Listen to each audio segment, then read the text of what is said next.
The fog swallowed London streets like a living thing, and behind a blackened theater door, actors aged centuries in a single heartbeat, while their reflections laughed, untouched.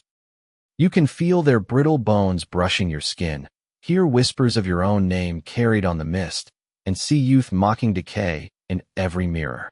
One wrong step, one glance, and the theater will mark you, counting your life as it pleases. The fog rolled through the streets of London like a living, thinking thing, curling into every alley, seeping beneath doors, and strangling the weak glow of the gaslights with a trembling, spectral pallor. It clung to the coats of late pedestrians, dripping cold into collars and cuffs, and seemed to carry whispers that vanished before anyone could catch their shape. The theater, an aging structure of blackened brick and warped timber, sat at the edge of the mist like a sentinel waiting for some unspoken signal. Its windows were streaked with grime, and through them, the faintest flicker of candlelight suggested life, or imitation of it, within. The air inside smelled of damp wood, scorched pitch, and the lingering tang of old varnish, an odor that seemed to wrap around the lungs and settle deep in the chest. The curtains shivered as if alive, twitching along their iron rods, and a low hum vibrated through the floorboards, subtle but insistent, carrying with it the sense of anticipation that did not belong to the audience. They arrived in careful clusters, boots clicking against the cobblestones, scarves pressed tight to their mouths, and found the stage bare. There were no props, no scenery, no actors to bow before the expectation of applause, only an oppressive silence that draped the seats like a wet shroud. It was the sort of silence that forced the ear to strain, that made the heart beat with the awareness of absence, the absence of sound and warmth alike. When the lights flared finally, spilling pale illumination across the worn planks of the stage, the actors emerged, appearing impossibly human at first glance, faces smooth and unlined, eyes bright and calculating, smiles sharp and deliberate. And yet their bodies carried the burden of centuries unseen, collapsing in minute increments with a grotesque precision that defied reason. Limbs bent at unnatural angles as if time had decided to weigh them unevenly, skin sagged and stiffened, muscles twitched with the memory of ages they had never lived. The audience recoiled slightly, a cold creeping along their spines as if invisible hands had traced every vertebra, each fingernail brushing ice against nerves too tender to resist. Some felt the sensation of breath on the back of their necks, ragged and urgent, though no one moved behind them. Others whispered to themselves in the mind only, certain that their own names had been spoken by a voice that did not belong to any person in the room. The mirrors along the walls reflected the actors perfectly, youth and vitality preserved in the glass, mocking the collapse and decay that played out before the audience in flesh. Every movement, every gesture, became a duel between reality and reflection, a struggle between what was seen and what was known to be true. The chairs of the stalls groaned under weight that had no source, and the air pulsed faintly with a rhythm that belonged neither to clock nor heartbeat, but to the stage itself. Each cough, each shuffle of a foot, each barely perceptible intake of breath seemed to echo in a cavernous pattern, as though the theater recorded them and held them just beyond comprehension. The play, if it could be called that, advanced without words, without announcement, and yet the audience understood the performance in the marrow of their bones, in the prickling of skin and the tightening of chest. When the first actor's hand trembled and then froze, when the knees buckled while the face remained serene, the silence became heavier, an almost physical weight pressing down from the rafters. And when the lights dimmed once more, casting the bodies into elongated shadows that danced across the fog-thickened seats, the spectators felt the final, unignorable impression that the theater had claimed them, measured them, and that some hidden, patient calculation had begun, unseen and indifferent, beneath the creaking beams and trembling curtains, ready to wait for the next heartbeat, the next breath, the next unsuspecting soul drawn into its quiet, relentless hunger. The theater settled into a rhythm that defied the ordinary measures of time, as though the very air within its walls had been steeped in some alchemy older than memory. Each evening, When the fog rolled from the Thames like molten silver and pressed against the gaslights outside, the audience arrived with a mixture of trepidation and irresistible curiosity. Inside, the scent of scorched pitch, damp timber, and faint chemical tang from the stage floor wrapped around them like a shroud, pressing into lungs and settling behind ribs. The first flicker of candlelight revealed the actors, who had aged and withered with a precision that no human infirmity could imitate, bodies crumpling as though centuries of unseen weight pressed into every sinew and joint. Their skin was thin and fragile, stretched tight in some places, sagging in others, like parchment steeped in a bath of slow decay. Yet their faces remained disturbingly composed, eyes bright, unblinking, defying the collapse that the flesh betrayed. Hair turned white in a single breath, yet the mirrors behind them, blackened at the edges with residue that caught the light in dull, unyielding glimmers, reflected only youth, smooth cheeks, unwrinkled foreheads, lithe muscles that mocked the trembling, folding bodies before them. The audience, first captivated by the miracle, began to feel the slow crawl of unease, a shiver tracing along the spine, as if some invisible hand measured the marrow beneath their bones. The seats creaked under weight that belonged to no one. The floorboards whispered beneath shoes with a resonance that seemed to echo centuries, and the shadows grew long, stretching unnaturally across aisles and walls, moving with a deliberate consciousness that defied the weak logic of gaslight. Some patrons felt fingers graze the backs of their necks, breath whispering at the nape as though the theater itself exhaled in welcome or warning, and each person left with a lingering sense that what they had witnessed could not exist, that the laws which governed flesh, reflection, and time had fractured here, on this stage. The actors, once alive and vigorous, aged with impossible immediacy. A hand that rose in a flourish might twist in place like a dead branch. A knee bent mid-step would buckle beneath the weight of decades in a heartbeat, skin puckering, veins standing out like fine cords. Yet the mirrors, dark and smudged with layers of soot and residue, betrayed nothing of the collapse. The reflections laughed silently, smiling at the audience with the cruelty of immortality, as if to say that while the body betrayed itself in real time, its echo, its shadow and glass, remained untouched and unyielding. Those who dared approach the edges of the hall caught glimpses of their own faces in the mirrors, but even these reflections felt wrong. Eyes brighter than their own, skin unblemished, posture unnaturally elegant, as if the theater had grafted youth onto glass and left decay to rove unchecked among the flesh. Gas lamps flickered in precise unison, dimming and flaring as though reacting to the movements on stage, or perhaps to the pulse of the audience, which itself had begun to beat in unison with the theater's rhythm. The air carried a low vibration, imperceptible yet constant, pressing into ears and teeth and the hollow of stomachs, a resonance that seemed to anticipate every gesture, every cough, every shiver of human tissue. Some who had attended multiple nights swore they could detect the moments before the actors began to age, a pause in the fog-thickened air, a faint shimmer on the polished floor, as if the theater drew a breath, deliberate and measured, before initiating its cruel spectacle. The boundaries between audience and performance blurred. A cough from a patron would echo in time with a stumble on stage, a shiver among the crowd mirrored by a tremble in an actor's limb. The mirrors did not merely reflect, they responded. Shadows slipped from walls and pooled in corners, unnaturally thick, climbing the backs of seats, reaching, curling toward those who dared glance too long. Some tried to look away, pressing faces into scarves or hands, but the weight of the gaze persisted, as if the room itself remembered them, catalogued them, measured the fear and fascination they carried into its fogged halls. Occasionally, the faintest squeal or groan escaped the stage, a sound too subtle to be measured but potent enough to nestle in the chest, a resonance that lingered even after the curtain had fallen.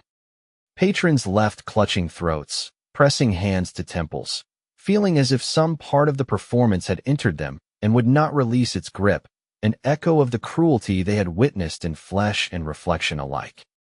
No ordinary light could dispel the shadows. No air could push back the chill that seeped into joints and marrow, and the floor itself seemed to pulse beneath shoes, a soft, almost imperceptible vibration that kept time with a heartbeat not entirely human. The director moved through this darkened realm unseen, a gaunt, deliberate figure in the wings, hands dripping with rare oils and smears of blackened resin, eyes bright with the fever of calculation. Each drop he applied to the actor's skin, each brush along a lock of hair, was meticulous, deliberate, a slow weaving of poison and art that bent time itself to his will. The audience, unknowingly, became participants in a ritual they did not understand. Their fear, their fascination, the subtle panic at impossible aging, all folded into the theater's pulse, feeding its quiet, unyielding life. By the end of the evening, when the stage fell into silence and the actors slumped in ways that defied logic, the audience left in fragmented, uneven groups, casting glances over shoulders at reflections that no longer belonged to them. They felt the cold bite of air on skin that had been measured, catalogued, marked in some subtle, unknowable fashion. Outside, the fog had thickened, curling into alleys with a deliberate patience, pressing against lanterns and shop windows, whispering secrets that would not be understood. Inside, the theater rested only briefly before it began again, humming with the memory of flesh and glass, counting the minutes until the next audience, the next breath, the next body, and the next shadow to be drawn into the relentless, measured cruelty of its unnatural design. The mirrors laughed still, and the bodies continued their slow, impossible decay, while the fog rolled in, heavy and sentient, carrying with it the sense that time, once suspended here, had become something entirely else. Whispers flowed through the fog-choked streets of London as if the mist itself carried them, curling into alleyways, slipping beneath shutters, and settling like soot in the lungs of anyone who dared linger too long near the theater. By the time the gaslights sputtered along the riverbanks, casting trembling halos on cobblestones slick with moisture, the story had grown in the telling. A theater that did not merely stage plays but devoured years from flesh, while leaving reflections cruelly unaltered, a place where time bent with a will entirely its own. Scholars from distant colleges, physicians with hands stained from the study of corpses, and curious artisans with eyes sharp for detail converged in cautious clusters, drawn by rumor and repulsion alike, stepping over the threshold with both awe and terror. Each footfall on the warped floorboards produced a low groan, the timbers shivering as if in recognition of new victims, resonating with weight no ordinary building could bear. Lanterns swayed along iron hooks, their flames flickering in deliberate patterns, dimming and brightening in concert with the faint thrum of some heartbeat embedded in the walls, a rhythm that seemed to anticipate the movements of those who had come to witness, to catalog, to measure the impossible spectacle. Inside, the air was thick with the acrid tang of burnt resin, clinging stubbornly to clothes and hair like the smoke of a funeral pyre, wrapping lungs in a suffocating haze that carried the memory of centuries of performance, of bodies bent and broken on the stage. No one could pinpoint the source, nor could they dismiss it as mere odor. It lingered, persistent and accusatory, reminding each visitor that the theater itself was an agent, a sentient trap, that measured curiosity as carefully as it did flesh. The mirrors along the back wall, coated with a dark film that absorbed light rather than reflecting it, seemed to breathe with a rhythm that countered reality. Scholars approached with trembling hands, instruments, and notebooks, yet every attempt to touch the glass proved futile. Hands passed through the surface as though it were smoke, and yet the reflections stared back with the clarity of a cruel, eternal mockery. The actors' youth shimmered in the mirrors, unblemished and precise, while their bodies on stage collapsed in impossible increments, skin folding, hair whitening, muscles trembling with the weight of years compressed into minutes. Some observers recoiled, pressing palms to their cheeks, certain that the reflection was conscious, aware of their gaze, and waiting to record their own passage into time. A cough echoed from the back row, and the shadowed glass responded with the faintest ripple, as if acknowledging the transgression, a silent assertion that all who entered had already become part of its design. Those who lingered near the mirrors reported a prickling along the nape of the neck, a faint chill that sank through clothing to the bone, and a sensation of being measured, of having their very essence catalogued, even as they fled toward the warmth of the gaslit foyer. From the balcony, the theater seemed larger than possible, stretching vertically and horizontally beyond the limits of the building's exterior.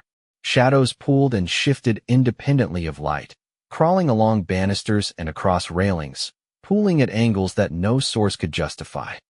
Each step taken by an observer drew a measured response. Floorboards trembled slightly, lanterns flickered in reaction, and a low, almost inaudible pulse vibrated through the seating, threading beneath feet and into the spine.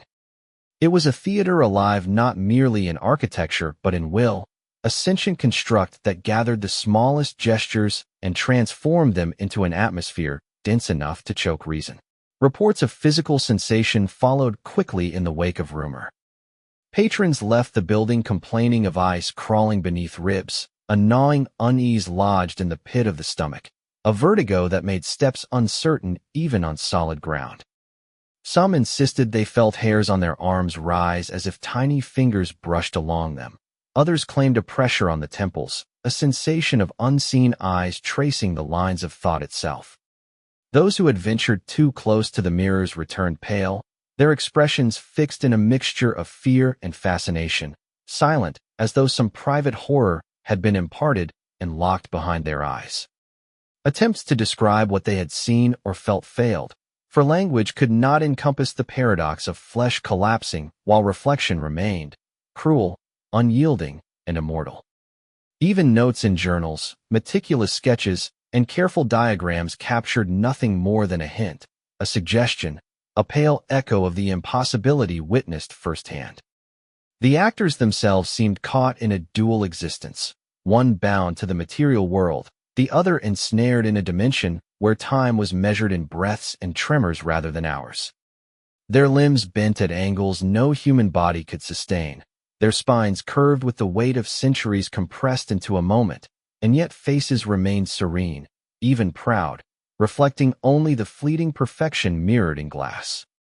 Observers described a subtle, almost imperceptible twitching in fingers and eyelids, a rhythm too precise to be organic, too deliberate to be ignored, suggesting that some hidden choreography governed the decay and reflection alike.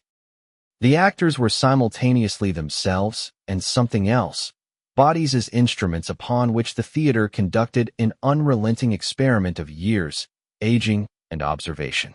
Some of the most learned visitors swore that the theater recorded more than just bodies. Notes left by previous generations of observers, long yellowed and fraying at edges, hinted at similar phenomena, of whispers in the fog and fleeting glimpses of shadowed figures in mirrors that did not belong to the living. Scholars compared their accounts, but consensus was impossible. Every description felt contaminated by the presence itself, every attempt at understanding reshaped by the theater's subtle, patient influence. The more one witnessed, the more one became aware of the threads that bound observer to performance, flesh to reflection, curiosity to the architecture itself. By the close of the third evening, when gaslight flared against damp windows and fog pressed against the streets with deliberate density, it was clear to all who remained that the theater's power was neither random nor cruel for the sake of cruelty alone. It was a construct of calculation, a patient, enduring experiment, gathering the essence of all who entered, marking them in ways invisible yet permanent. Every heartbeat measured, every tremor noted, every breath drawn and exhaled beneath the pulse of the floorboards became part of a ledger beyond human comprehension. Outside, the fog wrapped streets in silence, carrying the theater's reputation further into the city, spreading whispers that were never quite tangible, always lingering, always returning. Inside, the mirrors glimmered darkly, reflecting youth and vitality as though mocking the weary, twisted bodies that moved upon the stage, and for those who dared to look too long, the reflection never blinked, never aged, never faltered, and remained watching long after they had fled into the embrace of gaslight and mist, forever part of the theater's relentless, calculated hunger.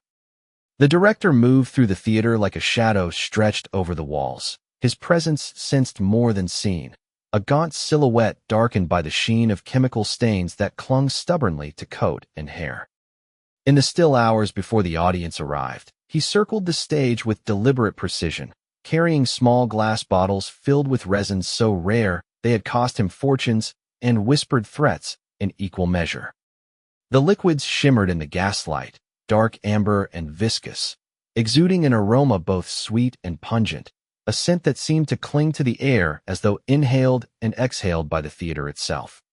He applied each drop to the performers with a surgeon-esque care, yet the motions were ritualistic, imbued with a cruelty that stretched beyond mere mischief, as though each bead of resin carried with it the weight of centuries, the slow folding of time into itself.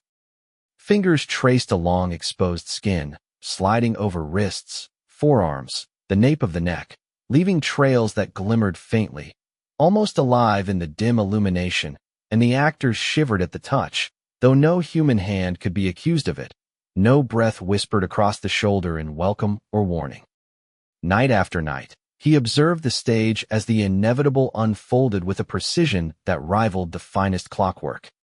Actors aged within the span of a single scene.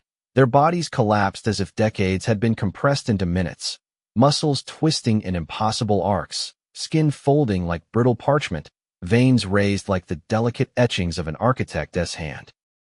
Their faces, however, remained luminous in mirrors stationed behind the wings, reflections unyielding in youth, mocking the frailty of the flesh they confronted. It was an affront to natural law, a spectacle that blurred the boundary between wonder and terror, drawing the audience in with a fascination that bordered on obsession. Patrons left with icy tendrils curling beneath their ribs, each heartbeat a reminder that something unnatural had touched them, leaving them hollow, unsettled, and yet compelled to return.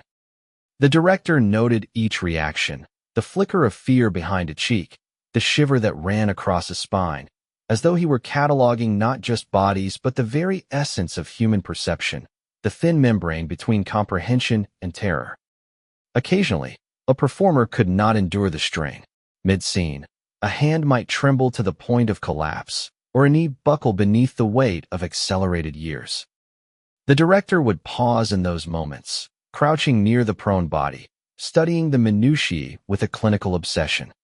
A quiver of an eyelid, a single twitch of a finger, the faint arch of a brow, each was recorded in his mind, noted in a ledger of invisible significance, catalogued as though the essence of mortality itself could be distilled and preserved.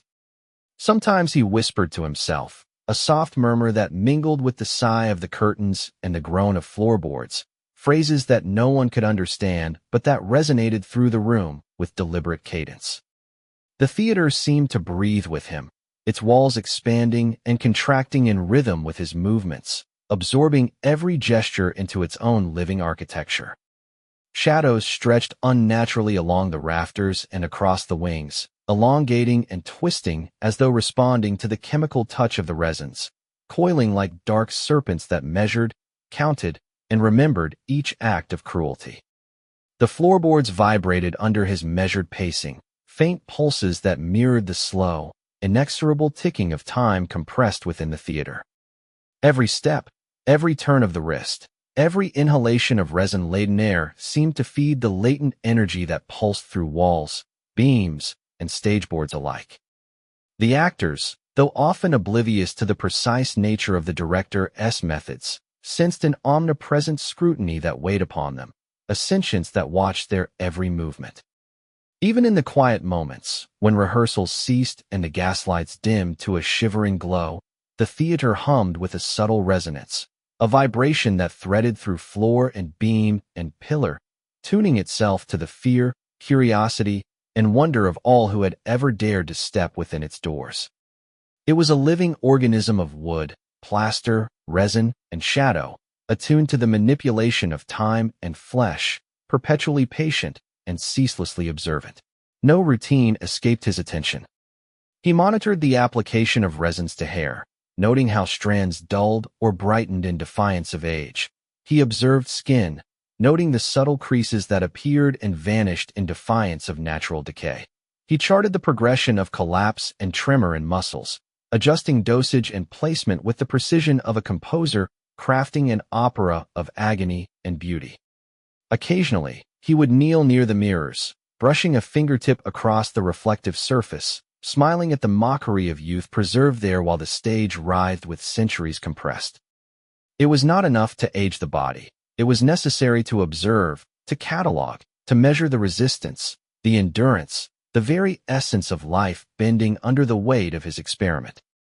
The resins were not merely instruments. They were keys, unlocking pathways of temporality that belonged neither to man nor nature, conduits through which the theater consumed curiosity, distilled it, and returned it in subtle, transformative doses to every visitor who stepped too close. By the end of the night, when gaslights flickered against fog-tinged windows and the streets outside were silent under the heavy breath of London mist, the director would withdraw to shadowed corners, bottle in hand, notebook open, recording the minutiae of every shiver, every quiver, every imperceptible tremor that had passed across the stage. The theater itself seemed to sigh with contentment, its latent power thrumming beneath floorboards and rafters, a slow, deliberate resonance that promised both revelation and ruin. For within those walls, under the careful ministrations of the director, the actors' bodies aged and failed, their reflections laughed, and the audience remained bound by a fascination they could neither name nor resist. The stage was a crucible, a trap, and a cathedral all at once, vibrating with the slow, unerring heartbeat of something ancient and exacting, waiting patiently for the next to enter, to witness, to offer the subtle currency of their own time and flesh to the theater's relentless experiment. By the end of the week, the theater had begun to breathe with a presence all its own, an intelligence slow and deliberate, each heartbeat echoing through the streets of London as if the city itself had become a conduit for its dark design. Lanterns along the fog-choked lanes flickered in unnatural synchrony, shadows elongating and twisting across cobblestones to form grotesque parodies of the theater's performers, each movement a mocking echo of the stage's nightly spectacle.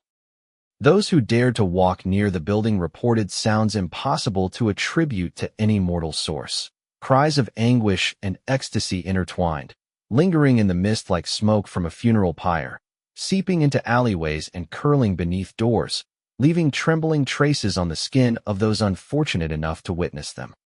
The scent of burned resin and damp would drifted from the theater doors even when they remained locked, acrid and sweet, penetrating nostrils and sticking to clothing, and no amount of soap or laundering could erase its persistence. Physicians and scholars, called by curiosity and later fear, examined bodies that had succumbed to accelerated age, skin wrinkled and brittle, bones folded like paper under the invisible hand of time, yet the mirrors inside remained untouched by decay, laughing silently with cruel perfection at each collapse, each shudder of flesh betrayed too late. The streets outside throbbed with the rhythm of the stage.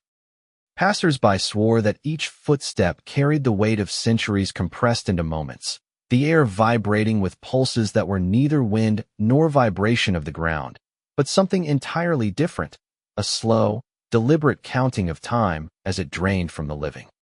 Windows across the district reflected flashes of stage lighting that were never present, silhouettes dancing behind panes where no actor moved, gestures of agony and ecstasy frozen in perfect mockery. News spread quickly, whispers weaving a tapestry of dread across taverns, markets, and darkened alleys. The theater had become a trap, a machine for bending mortality, a crucible where the currency of human life was exchanged for the thrill of witnessing an impossible transgression. Patrons described tremors underfoot when the performances concluded, faint tremors that persisted for days, a subtle but insistent reminder that the theater's reach extended beyond its walls. Sleep became impossible for those who had witnessed the spectacle.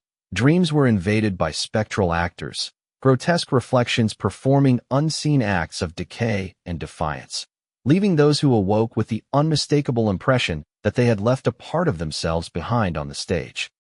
The director, unseen but omnipresent, moved among these occurrences as if orchestrating them from shadowed corners, bottles of rare resin always at hand, eyes reflecting fevered anticipation in mirrors that no one dared approach. Each drop of his alchemical mixtures seemed to extend the theater's influence, weaving the acceleration of age and the preservation of youth into a single, horrifying system. Those who attempted to study the mirrors were met with a frustration that verged on physical. Fingers passed through the glass as though it were mist, yet reflections remained immovable, laughing silently at the fragility of human understanding. Scholars recorded measurements that refused replication, noting that even in the absence of the director, the stage and its spectral occupants continued to operate according to rules neither human nor natural. It became evident that the theater was alive in a way that had nothing to do with respiration or pulse, a predator whose prey included not only the actors but the audience, the streets themselves, and the curious who might wander too near. The distinction between performance and life eroded. The city's breath carried the theater's pulse. The fog became a conduit for its whispers, and London trembled with anticipation as if in homage to the cruel mathematics unfolding nightly on the boards of the stage. Coroners and physicians were summoned, only to retreat in confusion and fear, confronted with bodies that defied anatomical understanding, joints contorted beyond natural limits, faces aged decades within minutes, and yet hair remained untouched, glossy and youthful, a mocking testament to the mirror's defiance of time. Some victims were found clutching their reflections in panic, fingers pressed against glass that offered neither comfort nor release, their eyes wide with a horror that could not be spoken. Reports of coughing and gagging from invisible fumes became common, an olfactory haunting that persisted in homes near the theater, forcing families to shutter windows against a mist they could neither name nor contain. The air itself seemed to pulse in rhythm with the stage, a slow, insistent cadence that resonated through walls and floors, as though the theater's control had seeped into the very structure of the city. Each day brought new rumors. A man found collapsed in a lane, aged decades in the span of a few breaths. A child who refused to leave the theater's vicinity, mesmerized by reflections that promised eternal youth. A merchant whose stall was covered in a fine, glittering residue of resin, shimmering like frost despite the absence of frost itself. The theater's power was no longer confined to its walls. Fog that rolled in from the Thames carried whispers and shadows, swirling around gaslights and twisting lamp posts into grotesque parodies of stage scenes. Those who lingered too long on the streets nearby reported phantom applause, the sound of laughter, and the soft cracking of bones as if the city itself had become an extension of the stage. Mail carriers refused to deliver letters near the theater, claiming that shadows followed them and the air thickened until breathing became laborious. Even the clergy spoke of an unnatural weight in the neighborhood, a presence that seemed to demand attention, obedience, or perhaps a silent offering. Citizens began to avoid the district after sundown, streets falling silent, doors bolted, and the fog pressing with almost tactile insistence, a chill that seeped beneath coats and into the marrow, leaving an ache that could not be explained away by cold alone. No official intervention halted the theater's operations. Authorities deemed it the result of superstition, yet each night the curtain rose to reveal the same impossible spectacle. Actors collapsing under centuries of time, while mirrors remained flawless, laughter echoing from empty walls, and the air itself trembling with the resonance of a design that was neither human nor mortal. London had become an unwitting participant in a performance that transcended comprehension, its citizens bound by fear, fascination, and the quiet, inexorable pull of something that claimed both body and soul.